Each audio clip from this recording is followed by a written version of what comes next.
Dear viewers, আসসালামু আলাইকুম। ৭১ সালের শহীদদের স্মরণে বড়ইতলা তিন মাথায় নির্মিত হয়েছিল একটি স্মৃতিসৌধ ও মুক্তিযোদ্ধা কমপ্লেক্স।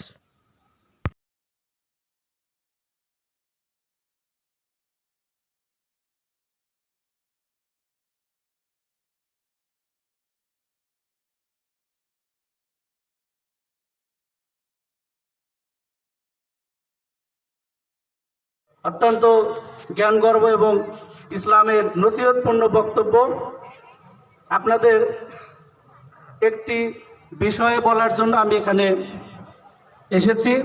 ইনশাল্লাহ আগামী ২৮শে নভেম্বর অর্থাৎ আগামীকাল যে বৃহস্পতিবার, তার পরের বৃহস্পতিবার আমাদের দারুল হাদিস সালাফিয়া মাদ্রাসা মহিষামুড়ায় আরেকটি জলসা হবে, প্রতি বছরই হয়।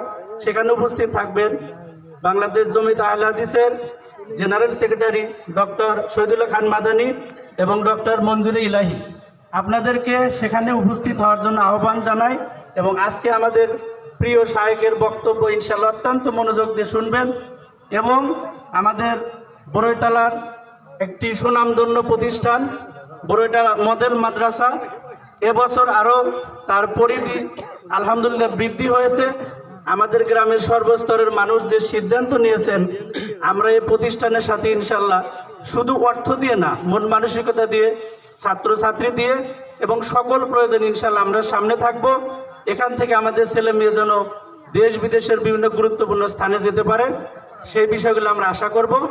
এবং এখন আজকের এই বড়ইতলা মডেল মাদ্রাসার উদ্যোগে আয়োজিত ইসলামী জলসায় বক্তব্য দিবেন আমাদের খুবই প্রিয় শায়খ ডক্টর মুজাফফর বিন মহসিন।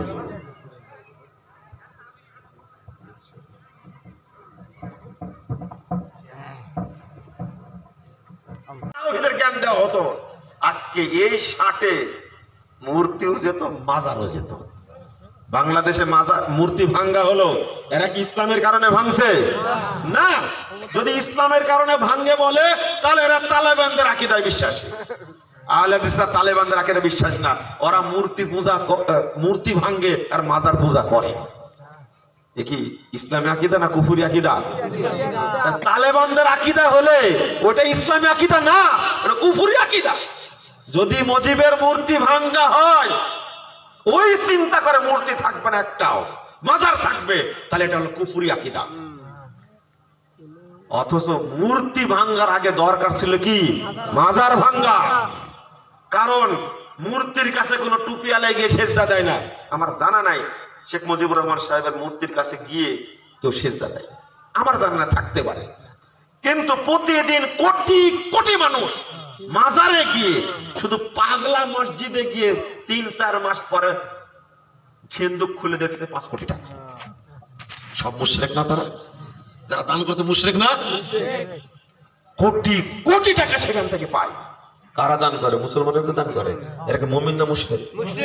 অন্য মসজিদ দান করে না, করে পাগলা তাই দান করে। বুঝেন না? এই আকীদাকে শিখতে হবে। বেটা তুমি ফড়ফড় করো কেন এত? এখন এমন ওয়াজ শুনেছে রাজনীতি, বুঝতে পারলেন? রাজনীতি করাই লাগবে। অন্য করেছে পাগড়ির ওয়াজ শুনে সতর ঢাকার কিছু না, পাগড়ির প্রভাবে ও ন্যাংটা হয়ে আগে মাথায় পাগড়ি বাঁধছে, যা ফরজ বাঁধছে সুন্নাহ দেখে। বাংলাদেশের মানুষের সেম অবস্থায় পারে। বেকুবের আকীদা নাই, সালাত নাই, ও দৌড়াচ্ছে কি নিয়ে? যেটা বাংলাদেশের সংবিধানে হচ্ছে, আপনি ভোট দিতেও পারেন, নাও দিতে পারেন, এই খেতাগিরি করতে পারেন, নাও করতে পারেন। হচ্ছে কাবি খার মতো অবস্থা। মুআমালাতটা কি জিনিস, এবাদত তাওকিফি কি, আর এবাদতে মুআমালা কি, এটাও জানে না। আমাদের বাংলাদেশের মানুষদের অবস্থা হয়েছে যে ফরজ নিয়ে কোনো চিন্তা ভাবনা নাই, কি শুধু ফজিলত নিয়ে কি দৌড়াচ্ছে, শুধু ফজিলত। যেমন একজন হুজুর বলছে যে ১ ওয়াক্ত সালাত জামাতের সাথে পড়লে ৩,৩৫,৫৪,৪৩২ গুণ নেকি হয়। চিন্তা করতে পারবে কত বড় ফজিলত। ও তখন মনে করে সেটা জামাতে নামাজই পড়ি, ওযু থাক আর না থাক।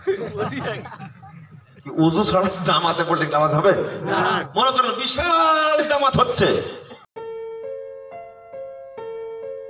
اللهم صل على محمد وعلى آل محمد كما صليت على إبراهيم وعلى آل إبراهيم وبارك على محمد وعلى آل محمد كما باركت على إبراهيم وعلى آل إبراهيم في العالمين إنك حميد مجيد.